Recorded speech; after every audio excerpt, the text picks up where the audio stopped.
Saudi Arabia, going there, it's like you're signing your own death. So alishika hiyo kettle heater na kanimwagia hiyo maji. Unajua asubuhi nilikuwa bado nimegongwa. Huyu mzee amezoea kunichapa kwa hiyo nyumba. Amenigonga, ameniabuse. Wakati alinichoma hiyo mkono, I just flash back of my life. Nikauliza Mungu, why always me? Because nimeteseka kuanzia utoto yangu yote.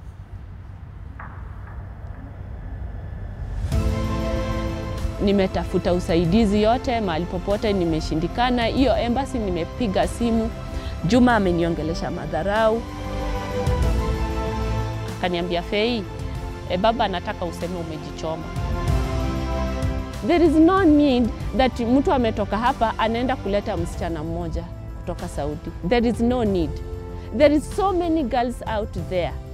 So many girls in deportation area.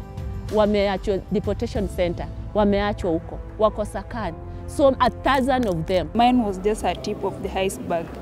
Watu wanateseka huko. People are suffering there. My friends are suffering there. People there are mentally tortured, psychologically tortured, and it's not fair. As promised from our previous show, we bring you this time the story of Faith Murunga, a Kenyan who goes to Saudi Arabia in search for a better life. Faith goes through domestic violence, sexual abuse, amidst other challenges in the house of her employer. And despite all of that, her employer denies all the allegations. Uko wapi sahi? Niko hapa Ngara. So, sijui kama naweza kupata. I wanted us to have a conversation. Juu niliambiwa ulikuwa umeenda Saudia. Ni kweli? Saudi Arabia? Yes. Yeah. When are you available and can we have a conversation?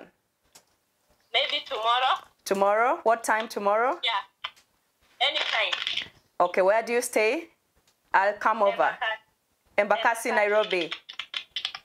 Embakasi, ukikuja hata utanipata. It's okay. I'll give you a call, Faith. Yeah. Thank you so much and see you tomorrow. Okay, sawa. Okay, bye-bye. Bye, see you. Thank you, bye-bye.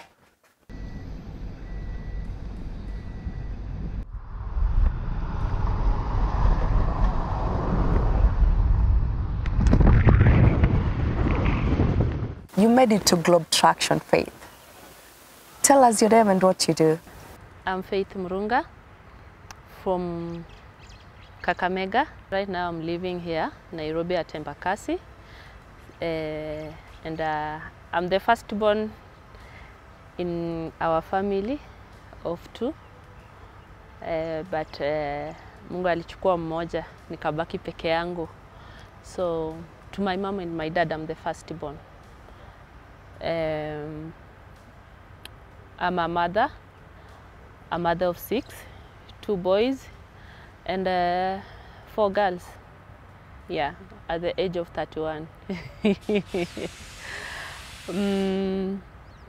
At the same time, I'm a victim of human trafficking from Saudi Arabia. I can count myself lucky because nimerudi nikiwa hai, because there's so many girls wale wamekuja hawaja survive. Yeah, so I'm the luckiest girl to come back alive. Yeah. Umesikia drama mingi sana kuhusu Saudi Arabia. What made you pack your bags and leave Kenya for Saudi Arabia despite the very many red flags that you hear about Saudi Arabia? What made me go to Saudi Arabia? Life. The situation here in Kenya haikualau ukae hapa ukiona watoto wako wakisafa. And most of us young mothers, we are risk takers. So mimi niliamua kuteka risk, niende nisaidie watoto wangu, cause singeweza kustahimili nikiona watoto wangu wakihangaika. Na I've been married 4 times. So you can ask 6 kids how. So nimeolewa mara 4. Ndoa ya kwanza nikatoka na mtoto mmoja. Ndoa ya pili nikatoka na watoto 2. Ndoa ya 3 nimetoka na mtoto mmoja. Ndoa ya 4 nimetoka na watoto 3 but mmoja akakufa. So in total number of my kids there are 7, 1 dead. The situation of life here in Kenya haikuniallow nikae, and the level of my education haiko. Ukienda kuuliza hapa kazi, mtu anakuuliza umesoma paka wapi? Unasema standard 8. Anakuambia we don't employ such people here. So hiyo ndio ilinisukuma nikaenda Saudi. And then I was married by that time, but right now I'm single. I'm single mom. The guy was not a violent man, so anakuja nyumbani, analea, anasahau majukumu yake. So as a lady nikasema wacha nijitume. Agents, they are very very sweet because wanakupromise hadi kama hauna fare kupeleka watoto nyumbani kama uko na hapa Nairobi, they provide. Hata kama hauna food, they provide, they give you that money. So for me I can say walinipea fare ya kupeleka watoto home. So kupeleka home, and I had some little things because ni watoto wadogo, so hata ile pesa wakinipea ni kidogo, bado na lazima niachie mama pesa ya maana. So I had to sell some things in house so that hiyo pesa at least hata tukipelekea mama ikue pesa ya maana. So hata tukienda tunaambiwa na mwenye anatupeleka airport because ni broker wetu anatupeleka. That guy, that day I remember we went 15 girls. Yeah. So anatuambia salary itakuwa 30,000, 30, saa ingine ikipanda ni 34, 35, 30 hapo, lakini ishukangi ifike chini ya 30. So we have that high hopes that tunaenda kufanya kazi na tunaenda kulipwa pesa mzuri kuliko hapa Kenya. Kufika airport tukapatiwa contract zetu. So hapo ndio wengine walikuja wakaona, wengine wanalipwa 850 SR, kuna wale wanalipwa 900. I was lucky nilipata 900 SR. Na pia tena ina depend with your broker. Akikubagainia pale kwa ofisi utapata 900 or 1000. Tukaenda, tukafika kwanza Sharjah, tukashuka, tukawekwa kwa ndege nyingine mpaka Saudi. So kufika Saudi tukapokelewa. Kupokelewa, kuna wale wenye walikuwa wanaenda karibu wanachukuliwa na bosses wao, but wale wenye wanaenda mbali ama bosses wao wameenda vacation wanaenda kwa ofisi. Kuna agency nyingine uko sasa Kenya, kuna agency ya Kenya na kuna agency ya Saudi. Ameniambia naenda kufanya kazi Dammam. So Dammam hata tushapita, tuko Riyadh tumepita, niko kwa mpaka ya Saudi na Iraq, mahali panaitwa Arar. Wakanipea food, mimi nikakula, but I thought maybe just because nimepata kama washakula ni leo tu. So mimi nikakula, wakanionyesha mahali pangu pa kulala, wakanipatia kama mattress kangu, tule tu mattress tunatoshananga hivi. Anyway, tunasemanga tumeenda kufanya kazi, hatujaenda kulala. Yeah. So nikalala, kesho yake asubuhi nikaamshwa mapema. So natoa vitu juu nikipeleka chini narudisha juu. Hiyo kazi yote the whole day hivyo umeshinda, alafu uchukue hose pipe uoshe tena uanze kupanga nini, and there is no food. So I don't know how these Arab think about Africa, but wakona kanini kengine ndani yao. They don't believe like African hatusikiangi njaa. We are strong. Wanaonanga ngozi yetu inakaa very strong. So atufai hata kuchoka. So wakati unapo complain ati umechoka, mtu anakuangalia hivi anakuambia hapana, enda ufanye kazi. Yani aamini kama unaweza choka. Ilifika time I started complaining to my broker. Nikamwambia Mama Njoki, alikuwa anaitwa Mama Njoki. Nikamwambia Mama Njoki, kindly fanya tu hivi. Wewe ongea na ofisi ongea na huyu mtu nibadilishiwe nyumba, because in contract imesema you can be changed the house 3 times. So the 4th one unarudi wapi? Nyumbani wewe ndio umeshindwa kufanya kazi. But in my case sikuwa ibadilishwa nyumba, lilibaki kwa ile nyumba na ile mateso. Maisha ya Saudi ikakuwa ngumu on my side kabisa, but nilivumilia. Even my office Al Sayar wanajua. Nilijaribu sana wanitoe kwa hiyo nyumba, nikajaribu sana kuvumilia kwa hiyo nyumba, lakini hawakuwahi nisikia. Of which wangenisikia, sahi hata singewahi rudi Kenya, ningeendelea kufanya kazi yangu na ningekuwa na washukuru. Just because walini-ignore. That's why I am here, na roho yangu ikuwa na huzuni sana. Wangenisikia tu, wanisaidie. I wanted you to confirm the allegations because she said she tried contacting your office so that you guys can rescue her from what she was going through, but you did not take any action. We have contact with the office in Saudi Arabia, and she was lying to all the stories she was talking. And the office called her, they investigated with her. Yeah. And when they found there was no reason of her now going back to the same sponsor, because the sponsor says she's lying, and they confirm she's lying, and they bought her ticket to go back to Kenya. Hiyo moment your life ilianza kuwa ngumu kwa hiyo nyumba, napigwa, sometimes nafungiwa huko rooftop, nalala huko. Hata naweza call huyo mwezi kwa ofisi, nimwambie unajua nimepigwa, nimefanyiwa, ananiambia msichana unajua saa hii ni saa ngapi? Unanipigia saa hii saa ngapi? Acha tutaangalia kesho. There is a time I called that mwezi, akaniambia ni Ramadhani. It was Ramadhani time period huko. So akaniambia unajua saa hii ni Ramadhani, wewe ngojea asubuhi sijui nini, saa hii watu wamelala nini unanisumbua. So I never bothered again to call this guy, but I think my husband alikuwa kwa ground kuwasumbua akiwaambia wabadilishe bibi yake nyumba, because most of the time ningelilia my husband by that time. The following day nikavumilia, nikaenda nikapika. The following day now, that was on 23rd, ilikuwa inafaa turudi hosi. Kurudi hosi nika 22nd kurudi hosi, nikatolewa damu kwa mkono na nikatolewa kamkojo. So nikipeleka hivi kwa daktari, nikarudi hapa kwa waiting room, nimekaa hapa na mama. So mama akaingia kwa daktari, kutoka baba akakuja, wakaniambia twende nyumbani. Nikamweza kwani result zimetoka? Akaniambia hapana, daktari amesema uko sawa, wewe twende nyumbani. So unajua sasa ukiwa huko you can't argue.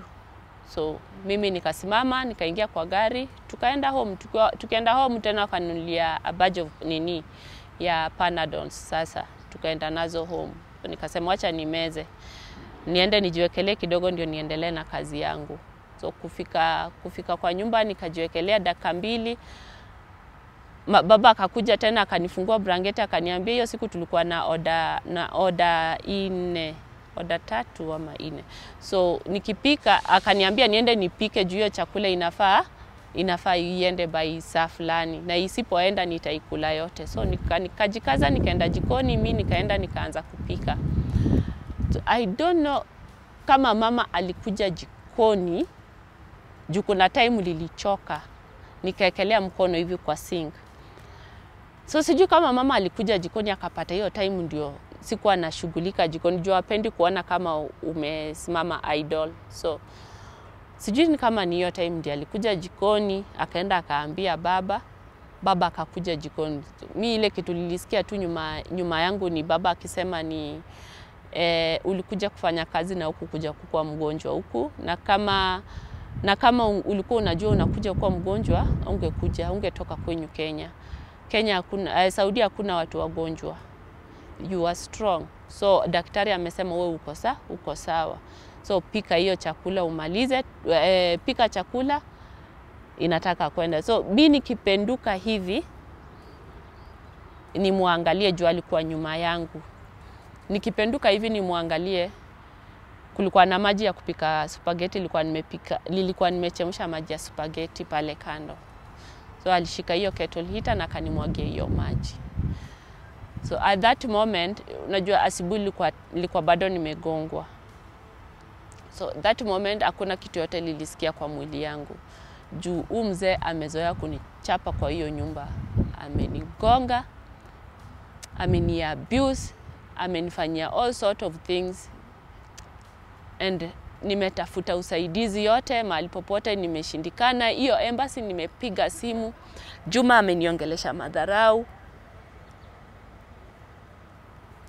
Juma ameniongelesha madharau. Hapa Kenya agent yangu imeniachilia hivyo, haitaki kunisaidia. So bwanangu ametembea Nairobi, amechoka hata yeye. Amezunguka foreign affair, amechoka.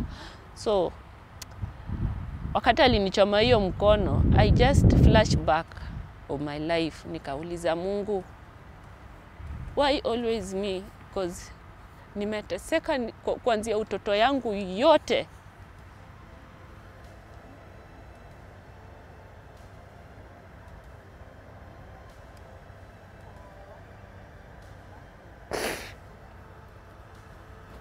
Nimeteseka kuanzia utoto yangu yote.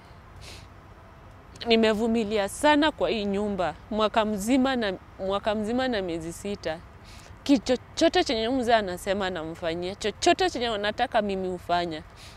But kwa nini alipishe mazuri yangu kwa huu ubaya? Nikauliza Mungu, mbona nataka nikufie Saudi? I'm a mother of 6.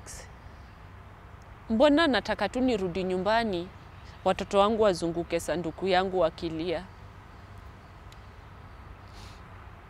I asked my God so many questions that day, of which hakunijibu saa hiyo. So, mimi nikirudi, mama amesimama pale juu ya stairs akaniambia, ati Fei, yala enda uchukue nini, enda uchukue mtoto. Nikarudi na mtoto kwa nyumba. So kupatiana mtoto, mama akaniambia simama. Mama akaniambia simama, nikasimama. Akaniambia Fei, baba anataka useme umejichoma. Nika confess nimejichoma, wakinirecord, wakatumia ofisi yangu hapa Kenya. Ofisi yangu hapa Kenya ikatumia my husband. So husband, sijui vile alifanya mimi from there, so sijui. Huyo boss akaambia nani, agent hapa Kenya ikaambia my husband ati sasa unaona Fei amesema amejichoma, unasema sijui nini. Nikakuwa tu hapo kesi mingi. So by the end of the day nilitoroka, nikaenda nikitoka nje, kuna mahali kuna kamlima. So hapo ndio niliingia, nikasema acha niruke ile side nyingine ndio nipate usaidizi. But nikienda kuruka nikaona kuna kimtaro kubwa, so kitu ikaniambia nikaruka nianguke ndani ya hii mtaro. Huyu mtu nitafuta na ile ni gun, atakuja kuniulia hapa. Nikaona nini ya Red Cross. So Red Cross, nikaingia Red Cross, nikawaelezea, but sikuambia nimechomwa, nilisema nimejichoma. So that in case huyu boss akikuja, au convince, bila ameconvince polisi mara ya kwanza wakanirudisha kwa hiyo nyumba. Kitu tu yenye naweza fanya wanisaidie ama wanisamee ni vile nimesema nimejichoma. So Red Cross wakaandikisha report, wakaita polisi wakakuja, the same statement, sikubadilisha statement, wakaniweka kwa ambulance, nikaenda OC, wakanitibu mkono, maskari wengine wakakuja that night, nikarudia tu the same statement, nimejichoma, because at that moment I myself, even I don't trust myself, so singebadilisha hiyo statement at that moment. Perhaps you can tell me, why did she want to change her employer? What was the reason? Did the office tell you what the reason was? Because she wanted to come back. She created that story, my dear. First of all, yeah, she ran out of the sponsor office, out of the sponsor house. She was caught by the police. The police called the sponsor. The sponsor took her back to the house. Why did she run from the sponsor's house? My dear, let me tell you one. Why did she run from the sponsor's house? So that's what I wanted to find out, because she was claiming that she was sexually harassed and abused, and she was even banned. Yes, please. Yes, please. Yes, please. You contact my office. Yes. In Kenya. Yes. And you are in Saudi Arabia. Yes. As an office in Saudi Arabia, yeah, you ask me for a house girl. And I process all the documentation through the government office. I communicated the office. The office called the sponsor. The sponsor brought the lady to the office. They sat down with her. They spoke to her. They spoke to the sponsor. And when they found the lady, she said, I'm not working with them again. I want to go back to Kenya. They bought her ticket to come back to Kenya. How did you return back to Kenya and what happened? Ile kitu tu nilifungua macho nikaona ni huyo mzee amesimama pale ananiambia tuende nyumbani. So nikamwambia mimi siendi. Tukianza hivyo kuargue, polisi akakuja, daktari akakuja, nurse pia akakuja. So hapo ndio nilisema acha niseme kweli ile kitu imetendeka. So nikaji-explain kwa hao maofisa vile kuko vile nimeishi na huyo mtu kuanzia day 1. Hapo ndio polisi aliamua acha wanipeleka wapi kwa ofisi, kwenda kwa ofisi. Boss alikuwa anasema nilipe 118k of which hakuna, my husband hana anything. So through help of a well-wisher, I managed to come back home. I want to attempt one more time to call Faith Murunga's boss, the employer based in Saudi Arabia, so that I can hear their explanation on, the allegations of scalding, allegations of, sexual abuse and harassment. I wrote to them, several messages, WhatsApp messages, and I saw them blue ticked, if you know what I mean. So it meant that the messages were delivered and they were read. So let me attempt to call them. I see.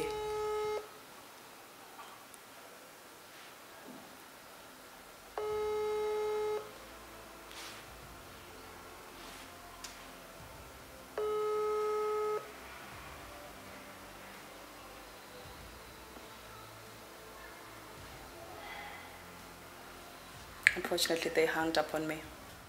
Kutoka Saudi kuja nyumbani, another shock. Because sikuwa natarajia ile pesa yote yenye alikuwa anatumia my husband amefanyia kitu yenye alikuwa amefanyia. So nikapata there is nothing in the house. Watoto aliacha nyumbani wameteseka, hakuna sufuria amenunua, hakuna kitu yote amefanya na pesa yangu. Amekula pesa yangu yote, watoto wangu wanateseka nyumbani. So I came back when I was broken, empty-handed, a lonely lady, and I didn't know where to start. In that moment, I told my husband, you don't know what I've been going through in Saudi Arabia. So trust me,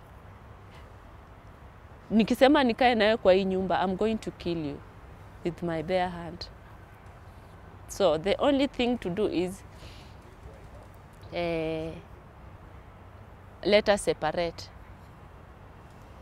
Let us separate. So we separated with my husband. What lessons have you learned? And what advice would you give to those people who every day they pack their bags and travel to Saudi Arabia, hoping they want to change their lives? Saudi Arabia, going there, it's like you are signing your own death. Ni kama una sign your own death, because it's a death trap. Because you can imagine unaenda Saudi, uko mzima, healthy, but you are coming back looking like a skeleton. Me, all I can say is, kama umechukua mtoto wenyewe umepeleka Saudi Arabia, tafadhali chukua hiyo jukumu ya kufuatilia huyu msichana, alienda wapi, anaendelea haje, kazi yake ikoje, ana shida fulani, unafanya nini kusuluhisha huyu maisha ya huyu msichana. There is no need that mtu ametoka hapa anaenda kuleta msichana mmoja kutoka Saudi. There is no need. There is so many girls out there. So many girls in deportation area. Wameachwa deportation center, wameachwa huko, wako sakani. So 1,000 of them. So there is no need ya minister anatoka hapa, anaenda kuchukua ule msichana mmoja, ati anakuja hapa. There's nothing you have done. Mtu amekufa. As the government of Kenya, what are we doing to help this family kuleta mwili ya hawa watu hapa Kenya? I hope you learned one or two from our story today. Unfortunately, that's all we had for you in store today. Thank you so much for watching Globe Traktion. I hope to catch up with you again next time. Remember, if you have a remarkable story that is making headline on the global scale, don't hesitate. Write to us through globetraktion@standardmedia.co.ke or DM us on our social media platforms @globetraktion. You can also follow me at Pasil Telewa on Facebook, Instagram, TikTok, YouTube for more of behind the scenes and any other stories that are making headlines on the global scene. Until next time, I wish you a fantastic evening. and hope to see you again soon. Bye-bye.